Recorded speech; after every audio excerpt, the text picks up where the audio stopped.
শুভ সকাল বন্ধুরা। আজকে আমার রেসিপি কালো চানা ভুনা। এই কালো চানা ভুনাটা রান্না করতে যে যে উপকরণগুলো লাগবে, এখানে আছে 200 গ্রাম ছোলা সারা রাত ভিজিয়ে রেখেছিলাম, আর আছে একটা মাঝারি সাইজের টমেটো কুচানো, 2টো পেঁয়াজ কুচানো, এখানে আছে 3 টেবিল চামচ সরিষার তেল, 1 টেবিল চামচ আমচুর পাউডার, একটু ধনেপাতা কুচানো, অল্প একটু আদা নিয়েছি, আর কয়েক টুকরো রসুন নিয়েছি, আর আছে গোটা ধনে, আর ঝালটা যার যার পছন্দ মতন দেবেন। আর এখানে আছে গোটা জিরে, এখানে ধনেপাতার ডান্ডা, এখানে আছে ফোড়নের জন্য স্টার অ্যানিস অল্প একটু, আর এটা বড় এলাচ, একটু দারচিনি, হিং, গুড়, আর লাগবে কারি পাতা, পরিমাণ মতো হলুদ, পরিমাণ মতো লবণ। এখানে আমি গ্যাসের উপর একটা প্রেসার কুকার বসিয়ে ওতে একটু জল দিয়ে দিয়েছি, গ্যাসটা জ্বালিয়ে দিলাম। এবার এর মধ্যে ভিজিয়ে রাখা ছোলাটা দিয়ে দেবো, আর দিয়ে দেবো স্বাদ অনুযায়ী লবণ, কালারের জন্য একটু হলুদ, আর এর মধ্যে দিয়ে দেবো এই যে গোটা মশলাগুলো, এই ডান্ডিগুলো ধনেপাতা।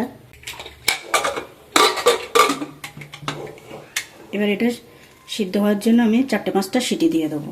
এদিকে ছোলাটা সিদ্ধ হয়ে আমি ততক্ষণ একটা মশলা বানিয়ে নেবো এটার মধ্যে। এই যে আদা 1 ইঞ্চি মতো, 6-8টা রসুনের কোয়া, 1 টেবিল চামচ গোটা ধনে, 1 চা চামচ জিরে গোটা, আর এই শুকনো লঙ্কা। আমি এটা পালস মোডে দাঁড়া দাঁড়া করে পিষে নেব। দেখুন, পালস মোডে ঠিক এইভাবে বানাতে হবে। এটা বেশি ঘোরালে হবে না, পেস্ট হয়ে গেলে হবে না, আর বাটার সময় জল ব্যবহার করবেন না। এবার আমি নিয়ে নিচ্ছি বড় বড় টুকরো করে রাখা পেঁয়াজটা, এটাও এই মিক্সারের বাটিতে নিয়ে আমি ঠিক পালস মোডে একবার ঘোরাবো, পেস্ট করব না। দেখুন ঠিক এরকম হবে, জল ছাড়াই এইভাবে করতে হবে, একবার ঘোরাতে হবে। এদিকে আমার ছোলাটা সিদ্ধ হচ্ছে, আমি এদিকে চুলোয় একটা কড়াই বসিয়ে দিয়েছি, মশলাটা রেডি করে নেবো। এবার কড়াইতে আমি সেই 3 টেবিল চামচ তেল, তেলটা গরম হওয়ার পর আমি ফোড়ন দেবো। তেলটা গরম হয়ে গেছে, আমি এবার ফোড়নে দিচ্ছি 1/2 টেবিল চামচ হিং,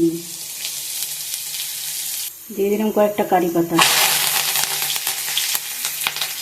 এবার দিচ্ছি ব্লেন্ড করে রাখা পেঁয়াজটা। পেঁয়াজটা আমি একটু হালকা হাতে নাড়াচাড়া করে এবার আমি এর মধ্যে দিয়ে দিচ্ছি কুচিয়ে রাখা টমেটো। এবার আমি এর মধ্যে দিয়ে দেবো বেটে রাখা মশলাটা। মশলাটা খুব ভালো করে পাক করে নিতে হবে, মশলা পাক না করলে কাঁচা গন্ধটা থেকে যাবে। এবার আমি এর মধ্যে একটু সামান্য জল দিয়ে দিচ্ছি।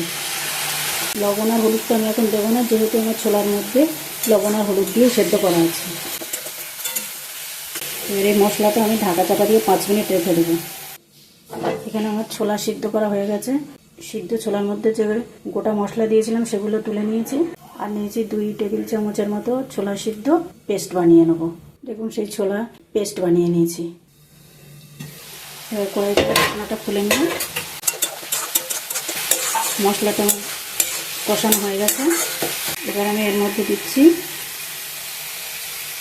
1 চা চামচের মতো আমচুর পাউডার।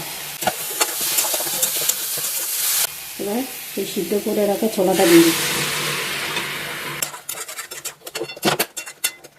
এবার সেই পেটে রাখা ছোলাটা দিয়ে দিচ্ছি। এবার এটা একটু ভালো করে মিশিয়ে নেব। এর সময় আমি একটু নুনটা টেস্ট করে নেব। এবার আমি এর মধ্যে দিয়ে দিচ্ছি গুড়। আপনারা এর মধ্যে গুড়ের পরিবর্তে চিনি বা বাতাসা ব্যবহার করতে পারেন। দেখুন এই ঝোলটা গায়ে মাখা হয়ে এসছে। এবার আমি গ্যাসটা অফ করে দেবো। এবার আমি উপর থেকে একটু ধনেপাতা কুচানো ছড়িয়ে দিচ্ছি।